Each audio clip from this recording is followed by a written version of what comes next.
देवगड मालवण सागरी मार्गावरील हिंदळे मिडबाव पुलानजीकच्या मंगेश मयेकर यांच्या घरासमोर रस्त्याला भेग पडली असून साईडपट्टी खचून रस्त्याला भगदाड पडलाय। हा रस्ता अरुंद असून या मार्गावरून मोठ्या प्रमाणात वाहनांची वर्दळ सुरू असते।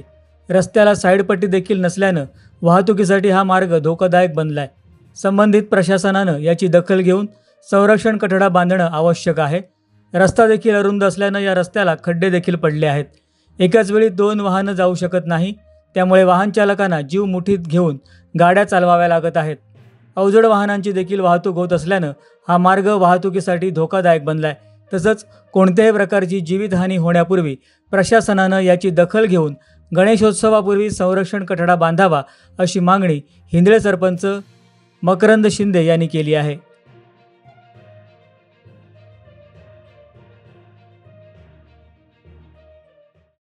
नमस्कार, मी हिंदळे सरपंच मकरंद शिंदे या ठिकाणी आपल्याला सांगू इच्छितो की हा जो रस्ता आहे देवगड मालवण आणि म्हणजे तो सागरी महामार्गातच येतो, परंतु हे ब्रिज झालं त्यापासून हा रस्त्याची वाहतूक वाढलेली आहे आणि वाढलेल्या वाहतुकीत मंगेश मयेकर यांच्या घरासमोरची जागा आहे त्या ठिकाणी रस्ता भरपूरच अरुंद आहे। हा अरुंद रस्ता भरपूर वेळा आम्ही मागणी केली आहे, ग्रामपंचायतीकडे मागणी केली आहे की आम्हाला तिथे संरक्षक कठडा बांधून द्या, परंतु अजूनही तशी काही योजना किंवा निधी शासनाकडून उपलब्ध झालेला नाही। आत्ता पण बांधकामवाले बघून गेले, परंतु अजूनही काही त्याच्यावर ठोस निर्णय होत नाही। त्या रस्त्याला भेगा पण केलेल्या आहेत, त्यामुळे अपघात होण्याची दाट शक्यता आहे। तरी आजच्या या बातमीच्या माध्यमातून माझी सरपंच म्हणून नम्र विनंती आहे की लवकरात लवकर ही जर संरक्षण कठडा झाला नाही तर तो रस्ता कोसळणार आहे। गणपतीचा सीझन येतो आहे, रहदारी वाढणार आहे। आताच 600-500 वाहनं दिवसाला धावत आहेत आणि सीझन सुरू झाल्यावरती हजारोच्या पटीत जातात, म्हणजे दिवसाला। म्हणजे किती धोका आपण पत्करतोय हे शासनाने पण बघितलं पाहिजे। तर माझी नम्र विनंती आहे या माध्यमातून की लवकरात लवकर याच्यावर ठोस कारवाई व्हावी। धन्यवाद।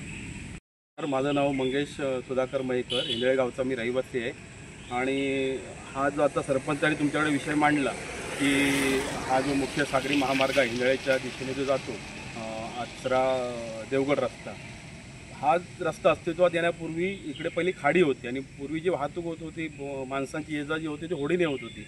परंतु हा जेव्हा रस्ता अस्तित्वात आला तेव्हा आमची जमीन शासनाने संपादित केली। आम्हाला कोणत्या प्रकारचं नोटीस नाही, आम्ही एक खोत म्हणून एक आमच्याकडे मालकच आहेत ह्या जमिनीतले, तर आम्हाला कोणत्या प्रकारचं नोटीस वगैरे न देता हे जरा ब्रिज झालं आणि त्यात जोड रस्ता आमच्या जमिनीतनं घेतला।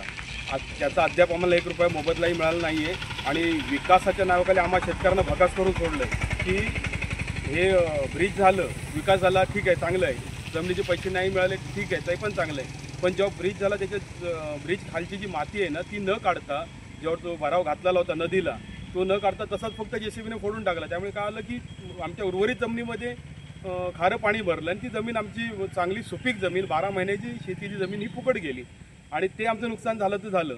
आत्ता असं झालं की ह्या रस्त्याला एवढी वर्दळ असते की अवजड वाहनं या ठिकाणी वाहतूक करत असतात। सरपंचाने आता सांगितल्याप्रमाणे 500 नव्हे तर मी म्हणतो 1001 गाडी दिवसाला ये जा करते आणि त्यात अवजड वाहनं असतात, चिरे भरलेली वाहनं असतात किंवा वाळू भरलेली खडी भरलेली अवजड वाहनं असतात, त्याचप्रमाणे लक्झरी आपल्या गावातनं जातात। आणि आत्ता काय झालं की त्या रस्ता कोसळतोय। गेली 20 वर्ष मी स्वतः आम्ही त्यावेळी एक पक्षाचं काम करत होतो, त्या माध्यमातून आम्ही पाठपुरावा करत होतो।